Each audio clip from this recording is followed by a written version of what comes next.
Well, we certainly have improved. If you think back to our Cal game, our Vanderbilt game, some of the games we played earlier in the season, and you look at our team today, and the last three games actually,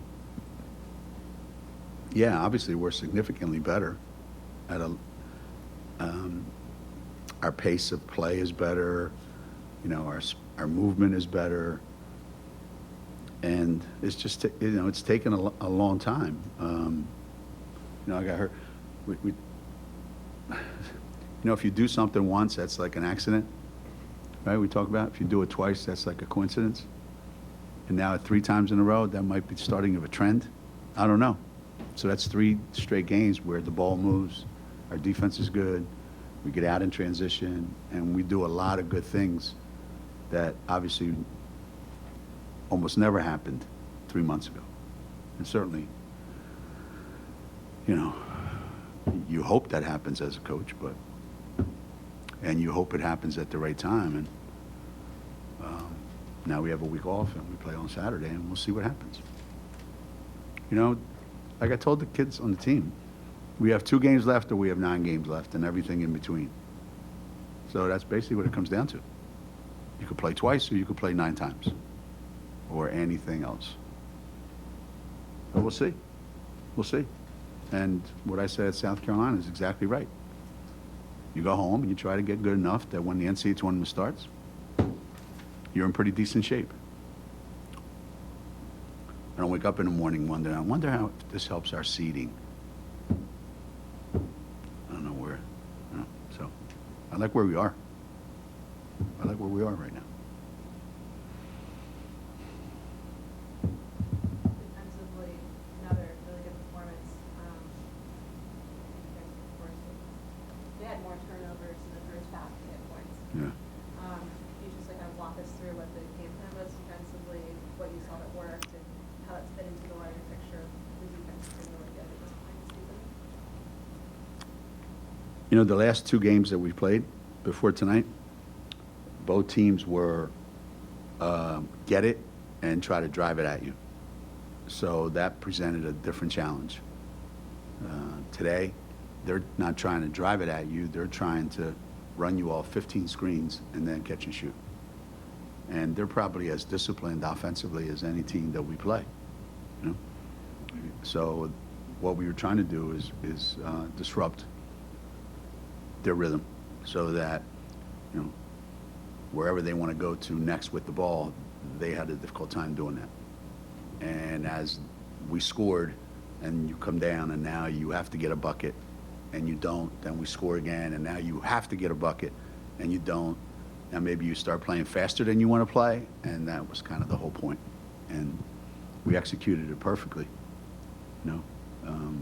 Everyone that played, especially that first half, that was as good a team defensive performance as we've had all season long. We've had some good ones, but I thought tonight was probably the best one that we've had because they're not an easy team to defend. Coming off these 3 strong games, what is something that you are looking to improve upon this time off and coming into the tournament? Now, there's always things that you need to do. It's not always we have to improve on this or we have to improve on that. Sometimes you just want to shore up some things where, I really liked our offense today, but maybe we should add this little thing right here at the end. Or, I like our defense the way we're playing. Maybe we ought to try to incorporate some of this. So when tournament time comes around, you're not looking to change anything. You're not looking to overhaul anything and be drastically different. What you're trying to do is find little tweaks that you can use to enhance whatever it is that you're doing. So that's what we're going to do. In every area, really. How would you put 26 and 3 in perspective with the way you got there, with the ups and downs, the times, how it struggles? Yeah. there are some seasons that, we've talked about this, there are some seasons that are easy. I've gotten Coach of the Year a bunch of times when I didn't even break a sweat. I just went to practice. I said, here's what we want to do today. They did it. Then we played a game. I said, here's what we're going to do today. And they did it. Where are we going to go eat? That was the toughest decision I had to make a couple of years, was where we're eating after the game. And I would get Coach of the Year, and I would laugh my butt off. And then there's other years when you are absolutely killing yourself every single day, and every day is torture. That's the life of a coach. This year's been hard, really hard, for a lot of different reasons. We've had a lot of things happen on the court, off the court. And we're a pretty good team. So the record is what it is, I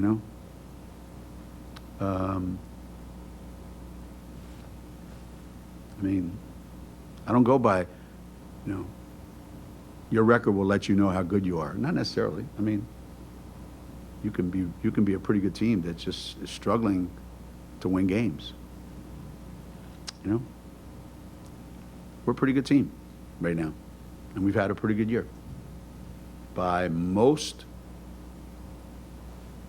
barometers, we've had a great year so far. 99% of the country would trade places with me. I mean, none of them live in Connecticut, but 99% of the country would trade places with me. Maybe you were asked this before, do you think Megan Walker's the American player of the year? Well, I mean, we played all the teams, and I haven't seen anybody that's played better, more consistently than Meg has. I haven't. So, I don't think it's a very difficult choice. Let's put it that way. I might be prejudiced, but I watch everybody play, and I know that consistent. That's what she's been. You'll leave the conference having never lost in the regular season to a conference opponent. Obviously, your sights are set on the postseason now, but does that alone mean anything to you? I don't know what it means.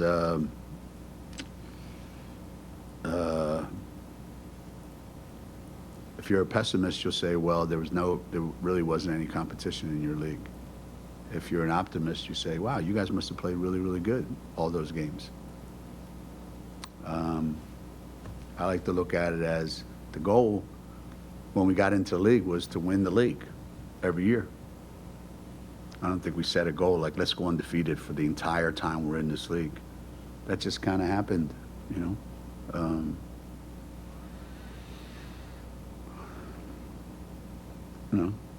That's the best way I can describe it. It just happened. There was never a time. It's like when we won those 111 games in a row. There was never a time when I went to a game and go, I hope our streak doesn't end today. You just focus on the next game. You're trying to win the next game. What do we got to do to win tonight? And then you move on. So it happened. It just happened. It happened. It's the best way I can describe it. It happened. Explain what Geno has meant, especially outside coming back, and do you have any update on Devin? No updates. No updates. But as far as Jamel is concerned, Jamel was the head coach.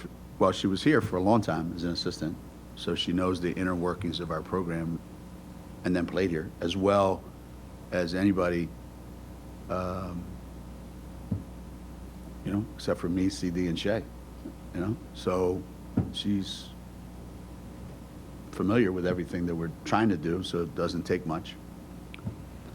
Secondly, she's been a head coach for 9 years, so that gave her a whole different perspective. She coached in a situation where it was a struggle to win some games, and they had to grind it out every day. So she brings a different outlook to what we're doing. And lastly, she's just one of the most positive individuals that I've ever been around, you know? And it's infectious. But, you know, Jamel's like part of my family, so it's easy for me to say that. You know, she's part of my family. My grandkids know who she is. Only 9 and 6. Anywhere near. Hey, JJ, blah, blah, blah, blah. They're not that happy when they see me. Sorry to interrupt. No, go ahead. Go ahead. Did they ask you about the ceiling, the top 16 review? Did you see it now? Anna mentioned something about it. She's going by Anna now. She's like, Honest Anna? Yeah. yeah, yeah, Anna Lobanti. yeah. Um, Labansky, yeah. The first two lines are S-curve, as it turns out. Are they? So what's that mean? It's South Carolina with UCLA and Greenville, 1-8. Baylor and Stanford, 2-7 in Dallas. Portland, Oregon, UConn, 3-6. Maryland, Louisville, 4-5 in Fort Wayne. Lines 3 and 4, they get away from. Oh, is this definite? Huh? So we don't have to play in the tournament next weekend? No, that's what they Can I said. take the weekend? Can I take the weekend off? Hey, last year you won the tournament and dropped it. See? Dropped it when So we it's won. pointless to play in the tournament, right? Exactly. It's already, it's, you know, if you win the tournament, all I can do is hurt you. Yeah, you won a second team in the tournament. I mean, the whole You know. thing says that's one big league. No, conference tournaments are to get extra teams in the tournament, or to make money, preferably both. I've always said, if you're not doing it to get more teams in the tournament, then why have to have a tournament? Well, my Why question- bother? Do you prefer S-curve over what has been the usual committee geography? What's geography got to do with it if you're really trying to be fair? If you're trying to be fair, 1 plays 8. Where they live, where they're from, you know, you could put 1 close to home. That'd be great. You work really hard all year long to earn that spot. But you better be playing number 8, legit. Not somebody who's close to you that's not really a number 8.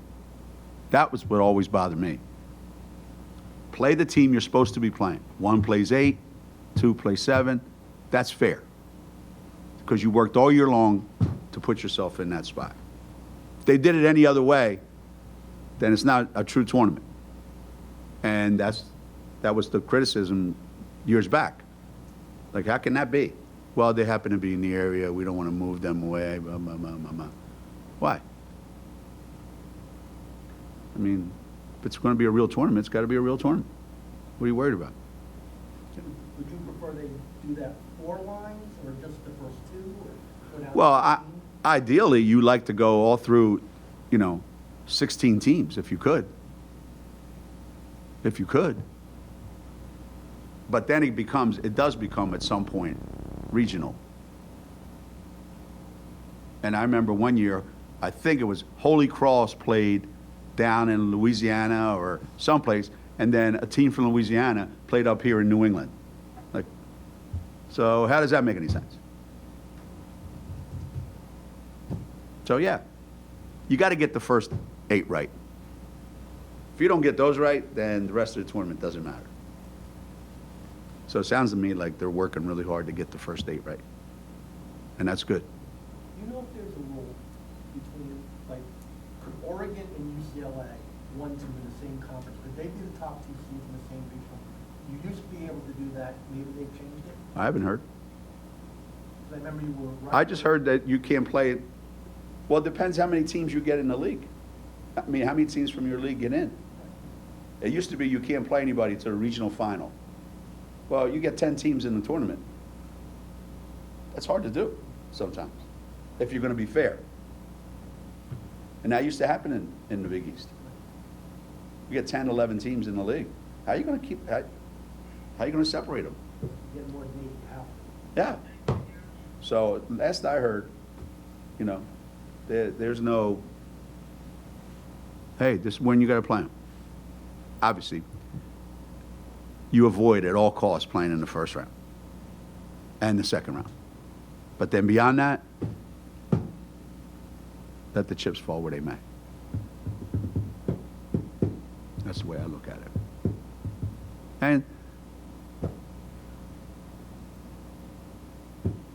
I've always said, for how many years, I wish we could go out west.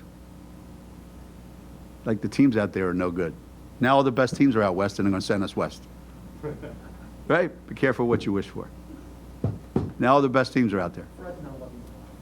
No, Fresno was not a lot of fun. But it would have been a lot of fun if we'd have won that last game. But we didn't. But we didn't.